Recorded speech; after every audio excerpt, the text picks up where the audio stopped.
scientists. Today we're going to be making some fizzy bath bombs. We do this by starting with 1 cup of baking soda.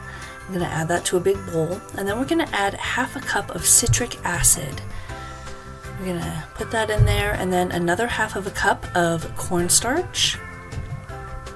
And you can optionally add some Epsom salt, so you would add half a cup of Epsom salt. You don't have to add it. I think it actually makes it better, but I didn't have any on hand today. Then I'm going to add 2 tablespoons of coconut oil. You could also use olive oil or another neutral oil that you have available. And I'm just going to mix all of this together. It's a lot of mixing. I'm going to get my hands in there and just try to get it all incorporated until it gets to this consistency where it sort of holds together. And then I'm going to put it in my mold. Now they sell specific molds for making bath bombs, but I was actually making these for a science club where I needed all of the students to have a little piece. But you would just want to pack it in there really tight and let it dry overnight.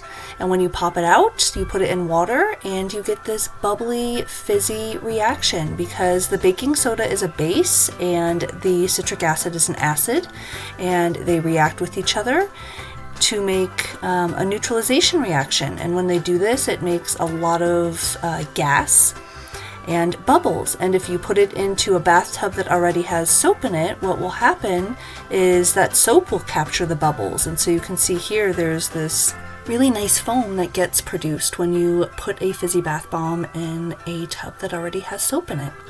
Now these also make wonderful gifts, so if you want to make a really useful and fun gift that has some science behind it, I have some free editable gift tags in the description box below that you can attach to your gift and share the science behind it.